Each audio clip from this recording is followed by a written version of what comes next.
Okay. I think we got this figured out. I am sorry about that, y'all. There was not great things happening with the audio. We've got that all figured out. And we're here to talk about a video game. It is episode 353. This is the Casual Hour.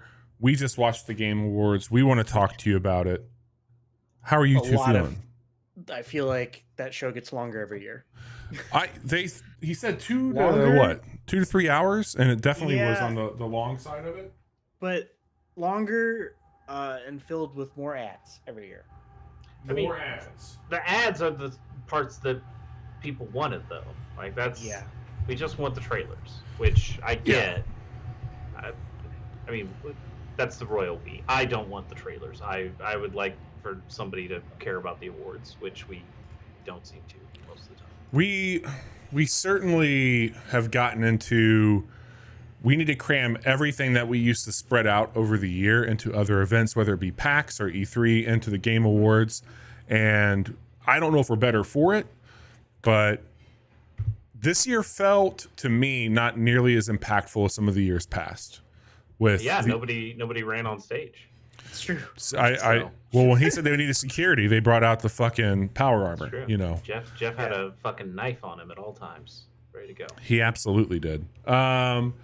So if you were going to give it a score out of a 1 to 10, where would you put this year's Game Awards?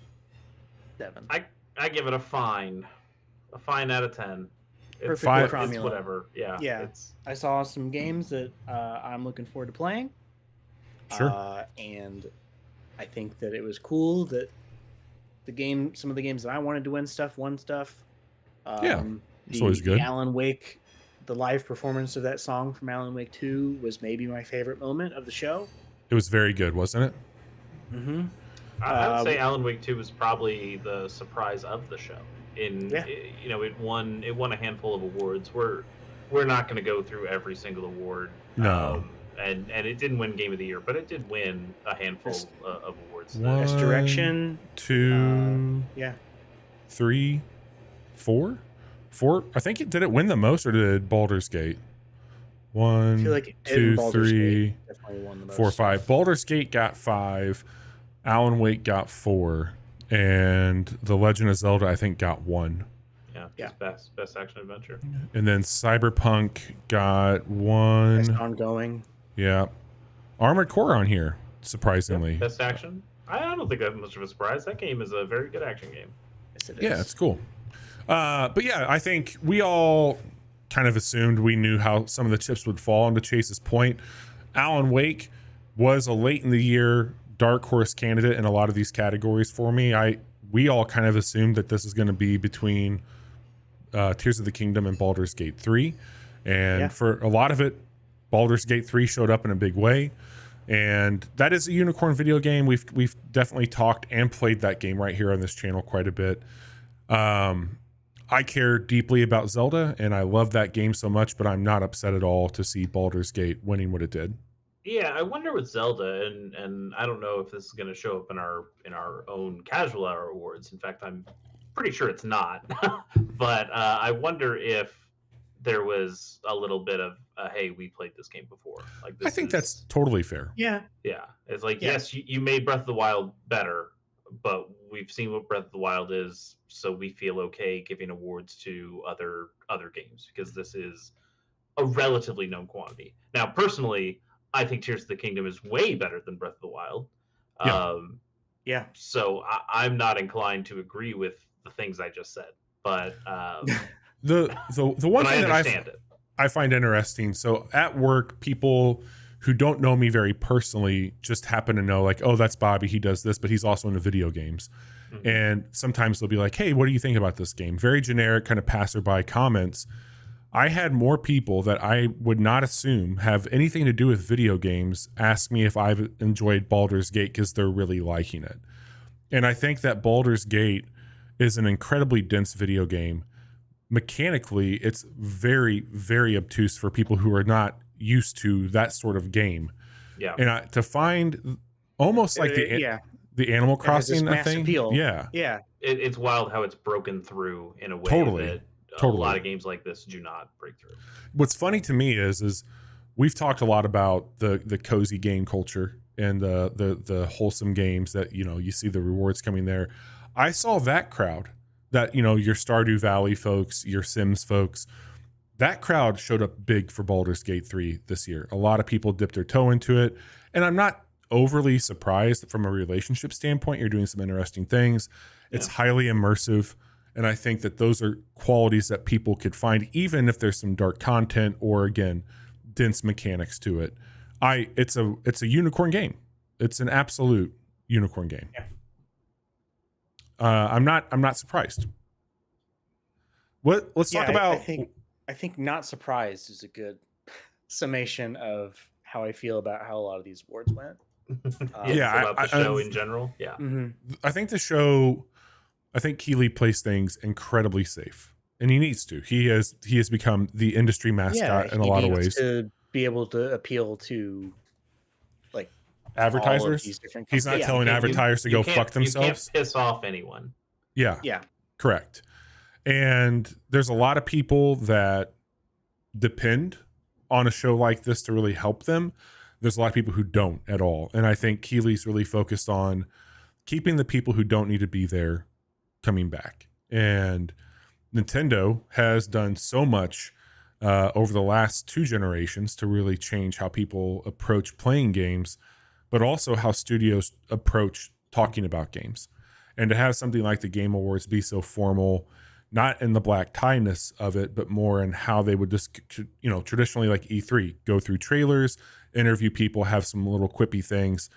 They play it very old school there. It is what we grew up, for those of us, I think, who've been following games for 20 to 30 years, this is how it was 20 years ago. You only had a few outlets that did exactly what the game show does, and it feels like a relic in that sense when people are using social media, TikTok especially, or we see something where they're just doing like a treehouse or a direct or whatever they're calling it, where they do own it on their own terms. Well, and you're getting to a point, and because things are so fragmentized now, you have probably a handful of games or companies or studios who are looking for what gets eyeballs at this point, like, because you see it in all media too. The Super Bowl is still the Super Bowl, and we're going to put all of our ads on there because at some point it's the only big general audience we have left. Everything else has been so fragmentized. Like there was a joke on SNL, and I still watch SNL. But there was a joke on SNL this last week. Like Tina Fey came out and was talking about how she used to have a show called 30 Rock, and it had 6 million people who were watching it. And Emma Stone was the host. And was like, "Oh, is that a lot?" And it's like, "Nope, it wasn't then." And it's even, but it's more than it would be now. And it's like, yeah, because things have continued to just fragmentize so much that it's hard to find a big audience. And with something like E3 going away, you have even fewer places for somebody to make a big next year's their year. They're coming back. Sure. E3? Anytime. No. Anytime now. No, absolutely not. So yeah, in that sense, this is one of the places, especially at this time period too, where they have a lock on this is the big show to show off a thing. And we saw some of those. There was a new Final Fantasy VII Rebirth trailer, along with a song that I thought was really well done. In fact, I liked that whole thing of yes, we're going to do a musical act because award shows always have to have musical acts for some reason. But at the very least, we're going to do the musical act with a new piece of music that you've never heard before and show off a new trailer at the same time that was coordinated to the music. I thought that was really cool. That's a neat idea. They should do more of that. When we talk about playing it safe, when I heard the name Nobuo Uematsu, I tried not to tear up. Yeah. There you go. That's I think that even in a year where, we understood no surprises, as Johnny called out, like even the finals, I think Johnny would have been disappointed rather than surprised by that coming out. I think we all kind of expected it. And I think the big showstopper trailer for them with Monster Hunter Wilds, I think we all kind of expected to hear something about Monster Hunter relatively soon. There's 3 key things that I think were the big surprises for me this year that I made note of. The Fast as Lightning announcement from Sega where they showed off 5 video games in development. That was wild, wasn't it? Yeah, that was incredibly wild. What were the 5? It's Streets of Rage, it's Golden Axe, Jet Set, Crazy Taxi, and Shinobi. Yes. Yeah. And so those being in development is really exciting.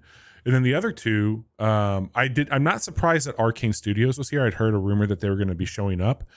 What I am surprised by is that they're putting out a licensed Marvel video game with Blade. And I think that's really interesting. And lastly, for me, Light No Fire, I think, is probably the most exciting thing that was shown, personally speaking. How nervous was Sean Murray to be up there announcing another video game after? There's probably an article that you could write about impending death threats from a trailer. We were popping off in the sure channel. I'm sure when he was on stage. Yeah. But those are some things that like really stood out to me, as I had no idea these would show up like they did. And to be able to say, hey, I was surprised by some stuff that I thought looked cool was neat. And I didn't watch any of the pre-show stuff, but I expected the finals to drop. I expected Baldur's Gate to sweep. I was really excited. They announced it, of course, but the musical performance from Alan Wake 2 I thought was fantastic. But yeah, those 3 little segments I just called out really caught me off guard in a good way and got me very excited. It's possible that the pre-show was the real show. Because Bob, we've mentioned, we mentioned a couple things in our stream as we were watching it of things that happened on the pre-show that we missed. Here's one I missed that you might be interested in. What if I said The Rise of the Golden Idol? Wait, there's a new Golden Idol? Uh-huh. Oh. Is it a prequel? Apparently got announced at the pre-show. I think it's a prequel. Okay, I'm just reading off a name here. Or maybe it's not. Shit, okay. I think the actual DLC was the. Never mind. Sorry, I'm ranting. Okay. That sounds cool as fuck, though. I love that game. Big. You love that game. They also announced a World of Goo 2. Holy shit! World of Goo, man. That's 2009, 2008. Yeah, right. That's an old ass game. That's great. I'm trying to look for the game. Chase, you either said you wanted to play it or you have played it and you're a fan of it. Brothers: A Tale of Two Sons. I have not played Brothers. I've downloaded Brothers. I haven't played that one either. I think that should be a series we do on Casual Monday. Sure. What? Oh, yeah, I could see that working. I mean, I don't know. Yeah. Could be. I've never played it. It seems like a cool co-op game. That could be a little thing that we do. That's a Joseph Fares game, right? Mm-hmm. Yeah. Mm-hmm. Fuck EA. Damn it, Chase. The Dead Cells dev talked about a new game called Windblown. I have not watched the trailer for it, but how's that looking? Any of you guys check that out? I didn't see that. Okay. I can look at the trailer real quick. Yeah, I'll see if I can click through it. It's got a very Saturday morning cartoon animation to some of the stuff I'm looking at. But they're making a roguelike. They're continuing that trend, but this one looks a little bit different compared to Dead Cells. I mean, Dead Cells is so good. I kind of want to just trust them wholeheartedly here. Yeah, it looks. I'm sure they'll do great. Like this. So didn't Dead Cells come out the same year as Hyper Light Drifter? Am I making that up in my mind? 2018, right? I mean, or 17, maybe an early access. The reason I bring that up is it would be cool if Heart Machine's new game 2018 came out, and this all came out again the same year. But that was a really interesting period. I think roguelikes were really taking off in a big way, and I know Dead Cells was kind of a darling there for a long time. But Windblown looks really slick. Again, Chase, I think you might be onto something. The pre-show had some bangers. The pre-show had a lot of decent stuff in it. Apparently, there was also another trailer for the that new Shin Megami Tensei game. Yeah, I did see that. It looks cool. Like, it definitely reminds me of like a Persona in some elements. But the one thing I find kind of interesting is the God of War Ragnarok Valhalla. It's been long rumored that there was going to be a pretty competent DLC that comes out for the latest God of War. And a lot of people believed it was going to focus more on Loki and kind of what he sets off to do in that game. And I think that much like what we saw teased for The Last of Us 2 remaster, which kind of interested that wasn't shown tonight at all, like any mention of that. But they're adding in a roguelike mode, it looks like, to this game, which could be very cool. That's soon, right? Like, isn't that next week or something? December 12th, yeah. This kicks off on December 12th. And there was a few things that they showed that would be coming out either through like a free play or a 1.0 that's still hitting in December. But a lot of what we saw, I think 2025 seems to be the target for a lot of what's happening right now. 2024, there wasn't too much that they showed off here, but maybe I'm misremembering that. The one thing I did not catch, I know we were joking about it, but did Hellblade 2 get an actual release date finally? 2024 is all it said. Okay. So next year. All right. Yeah. Yeah. I thought that Frank Stone thing looked super weird. I thought Kojima's game looked expectedly weird. Yeah. I mean, it's cool that he's making something with Jordan Peele like that. I think that was a surprise. It is, but it also tells me that it's absolutely going to be horror. In fact, they talked about being scared and terrified a couple different times. And for me, I'm like, well, all right, well, I guess I'm out. That's, I mean, PT was a huge thing that he was involved with that, right? And I didn't play that either. I'm too much of a scared little bitch. I can't do it. So I'll wait until Death Stranding 2 or whatever. So I'm looking at everything else announced. Did you see anything for Usual June? That's from Finji. I really like Finji as a developer. I think that might have also been in the pre-show. It is. I did not see that. The other one that I don't recall you or I playing, Chase, but I think Johnny spent a lot of time with Thumper. And I think you were really impressed with Thumper, if I'm not mistaken, Johnny. Yeah, Thumper's awesome. Yeah, Thumper was really cool. I didn't play it, but Thumper was very, very cool. I am shit at rhythm games, but that game is very cool. So Thrasher is from the artist and composer behind the cult hit Thumper. And it dares you to say Thrasher and Thumper 5 times fast in 2024. So it looks like it's going to be more of that. The one thing I'm very excited about, 2 of my favorite indie games this year are Dave the Diver and Dredge. Well, is Dave the Diver an indie game? Can't really call it that, can I? No. Call it whatever you want. It would have been so funny / enraging if that won best indie game. Yes. But they have a if Destiny won best community support.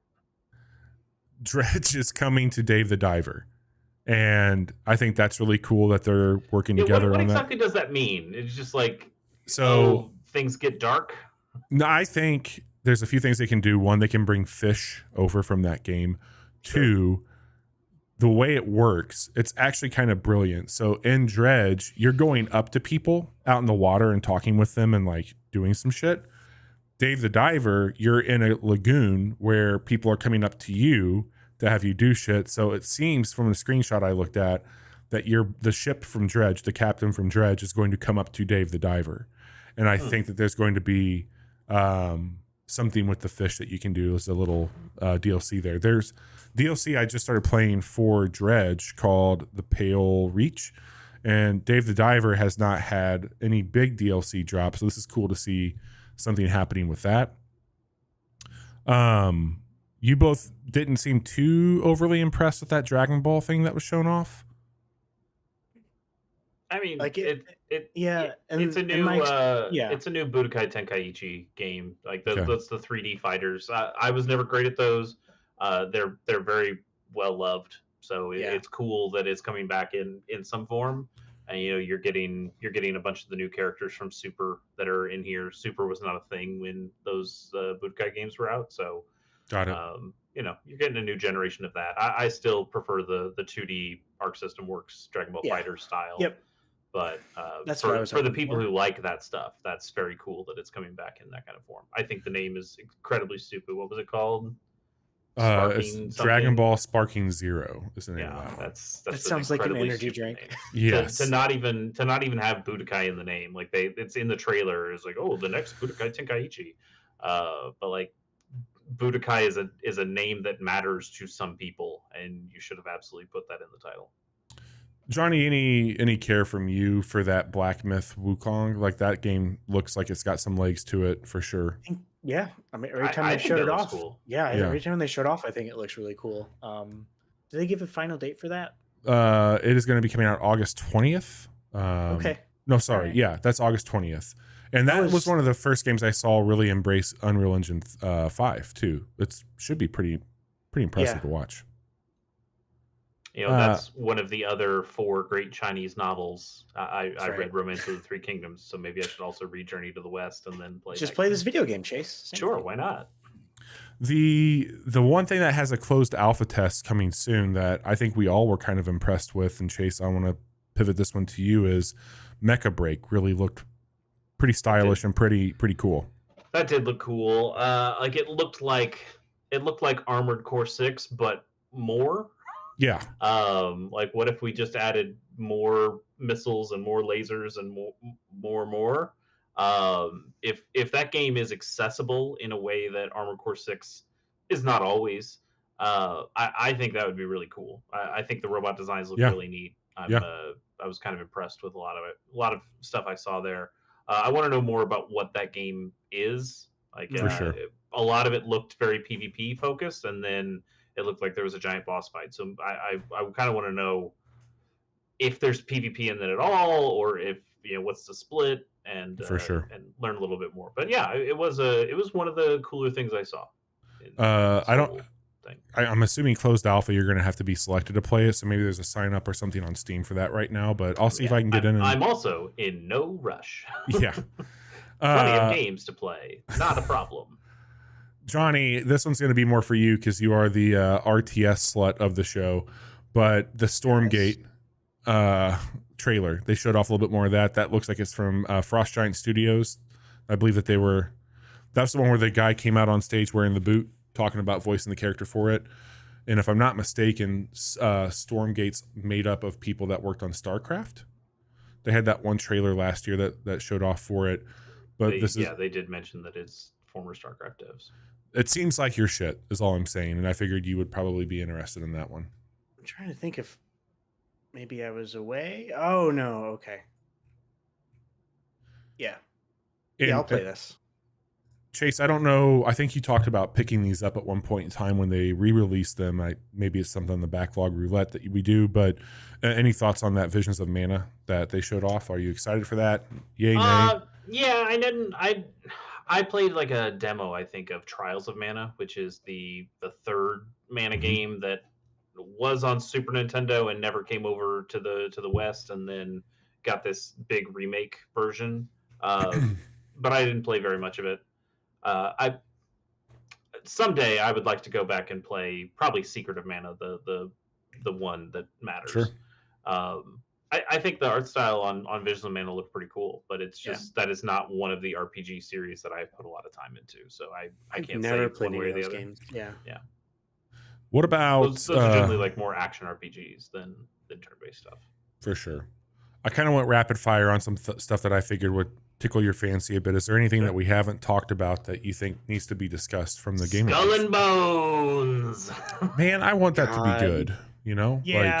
Yeah. Look, it's nice. It's nice to see it again. It's like an old friend popping by and saying time of the year. Time of the year. If it comes out and it's great, that's awesome. Yeah. It's Well, the one thing that I've heard rumored is path. The new Division game is rumored to come out in Q1, and if this is February, I'll probably just keep the tab going on my Ubisoft Plus and check those out that way. Much like I'm going to be checking out tonight the Avatar game. But yeah, Skull and Bones. I'm very curious to see after all this time how that plays. Oh, I know one. Jurassic Park Survival. That looks pretty cool. It had a hell of a look to it. First person. They knew exactly what they were doing. Oh, they shoved as many goddamn references from the original Jurassic Park. No Jurassic World, no even Lost World. None of that bullshit. The spoon hit the ground in the same way. Yeah, no William H. Macy. Get those fuckers out of here. Like we're here to do Jurassic Park 1 things, And you know what? Thought it looked kind of good. Here's my question for you, Chase. I'm going to call back to what you mentioned earlier, the view being, and I'm quoting here, a baby. Yes. If this is a scary game in the vein of an Alien Isolation, are you going to be able to handle that? So I think I can handle it because it's dinosaurs. Like dinosaurs, not scary at all. Are well, they're scary, but they're motherfuckers died from a scary. rock. Who cares about them? They're not tough. They're a known quantity scary. Like I can watch Jaws. I can watch Jurassic Park. I can watch that kind of stuff. It's when you get into like very much more unknown stuff that is a little creepier to me. Where it's just like I don't want to do that. But like I've seen a dinosaur. Not a real one, obviously, but you know, I know what I'm getting with a dinosaur. No shit. That one does look cool. I'm very interested to see it there. Here's a question. So we've talked about what we did see and what we were surprised by. Was there something you were expecting to see that you didn't? I expected to see a thing from Nintendo. I didn't expect it to be a big thing. I expected it to be like, oh, here's a Mario. Yeah, like a Mario Wonder update or something. Mario's on Netflix now. You can watch it there. Something like that, even. Sure, like Tears of the Chris Kingdom Pratt, for God's extra sake. content. Like, hey, we put the motorcycle thing into Tears of the Kingdom 2. You can have that. But yeah, like Doug Bowser was there. I know he's not a part of the company anymore, but Reggie was there. You had Nintendo representation, and yet there really wasn't any Nintendo thing. And I get that you don't announce any big Nintendo thing there. Nintendo can announce their own shit whenever the fuck they want. Yeah. And people will show up and people will listen. But I would feel like Jeff would go like, hey, you need to put a goddamn thing in my show. You're fucking Nintendo. Yeah. Come on. And so it was a little weird not to see them at all. I agree with that for sure. I think you could make the same argument for Sony and for Microsoft. Like Sony, outside of the DLC for God of War, Microsoft had Hellblade. Yeah, right? I guess you could say that. Like, no, there's no Fable. I mean, not that they announced a new thing, but Xbox did have a Game Pass trailer that showed off a bunch of stuff from Game Pass, and Shuhei Yoshida was there. He accepted an award for an indie game, which I thought was very weird. But like Sony certainly had a presence. There were lots of games that had a Sony Studios logo on it before the trailer hit, where you just didn't, there were no snaps. Yeah, we saw 0 snaps. This could also just be Keighleys playing it safe, but I also think it's a bit of a glaring omission to not make mention of this current state of the industry and what's happened this past year from layoffs. I know that's a really tight subject to walk, especially in his shoes. And I don't need Jeff Keighleys to be the empathetic voice of those who were impacted by it. But if we're here to celebrate games, I think omitting the people that helped make games that are no longer there, making them with the people, is a pretty big thing to do. Yeah, I mean, it all just felt really safe and conservative in that way. Mm-hmm. I mean, I wasn't expecting Jeff to come out and let people talk about Hamas or something, but it was still you heard some people come out and say, there's division in the world. It's like, yeah, we kind of know what you're talking about, but like you're not. Yeah, we get it. But yeah, there was no, like, the hardest topic anybody talked about was it for the Game of the Year presentation, where the Baldur's Gate 3 team came up and talked about COVID and how they'd lost a number of team members over the course of COVID and putting this game out. And that was probably the hardest thing that anybody talked about. Yeah. Which it certainly heart goes out to colleagues that you lose, and COVID is a big tentpole issue, or was at one point, still is, just maybe not to the degree it was before, but it felt like we have this person coming out to talk about Games for Impact, and that would have been a time to touch on some subjects, and they just kind of glossed over, which is whatever. It's a safe show. That's what's going to happen. So I promised Johnny we would get him out of here in 30 minutes to go and play some of the finals, and we're right at 30 minutes. Any final thoughts? Yes, there is one, the best moment of the Game Awards, the entire stuff. We haven't mentioned it yet. It's the guy who came out. It's the dev for Tales of Genzera Zhao, which I thought that game looked cool. Looked kind of cool. He was the guy with the cape. He talked about his father and losing his father and how this game was for his father. But he also mentioned Golden Sun, which I cheered. Like, holy shit, somebody said Golden Sun in the year of our Lord 2023. Doug Bowser was in the crowd. He had to hear somebody say Golden Sun to his goddamn face. Make another goddamn Golden Sun. We need it. We should have it. Spoke it into existence. I hope so, man. If anybody could, it'd be great. Yeah, I played quite a bit of that game. What a fucking video game. Very, very good. So I don't have an update for this week listed below here because we were going to be doing just some very weird shit. We typically record this show on Wednesday nights, but with the Game Awards on a Thursday, we wanted to make sure that we could give a hot take on it. If you are new to our show, we record this every week. You can follow along with all of our fun stuff right there in chat. We also are live on Mondays and on Fridays. This week, Chase and I got together and we checked out Steam World Build and had a really good time with it. We put a quick look up for Backpack Hero this week. And then tomorrow night, Johnny and I are going to be joined by friend of the show, Jason, to play Medieval Dynasty, the new co-op update on it. And if that, for whatever reason, were to fall through, I would imagine Halo Infinite or the finals would be some alternatives that we would slot in if Jason couldn't join us. But I wanted, before we pass the mic around everybody, next week's a really special week for us here at the show. We have 3 episodes of the podcast going up on Monday night, Wednesday night, and Friday night, where we will be doing our casual hour Game of the Year coverage, which means 2 category episodes. So Monday and Wednesday, we'll be breaking down various categories such as best new character, best moment, best style, wish I liked it more. Got some really fun stuff for you. And then Friday is when the 3 of us present our top 10 list and then our collective show top 10. Always a great time. Would love to have you in chat to be there with us, but we will make sure to post all the updates on our social accounts, which you can find over there in the corner of the screen right now. Chase, before we hop into what you got going on, Johnny, you teased it. You're a writer apparently, and you do satire. Well, tell us about it.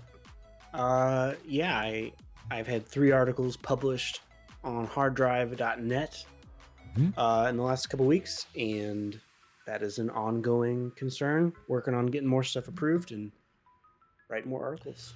Congrats. A lot of fun stuff you put out there. Chase, you're busy. You're a friend. You do things. Yeah. What do you got going on? Nobody even pays me for the things I do. Yeah, I have a new article out on Wasteland 3. I mean, it's kind of about Wasteland 3, but it's mostly about other things that aren't Wasteland 3. But that was the game for my backlog roulette, and so I wrote about it, and so that is up there on gamersonthego.com. And then also a new episode of Stadium Brats went out yesterday. Hell yeah. Where I started to chip away at the Master Ball difficulty of the Poke Cup, and I gotta tell you, it was hard. Sounds rough. You put up a very cursed image. Yes, yeah, that was the gift for it of like it's Jinx using metronome and metronome going into the randomized move of rap, and tell you it's gross. It's very gross. That's some sick shit right there. But yeah, go check that out. I'm hopefully going to record another episode of that this weekend, and continue chipping away at that game. It's been real fun to battle with these rental Pokemon and to use more Pokemon strategy in this than I probably have ever used in Pokemon battling before, and that's cool. Awesome. Well, guys, thanks for a nice tight 30 to talk about the Game Awards this year.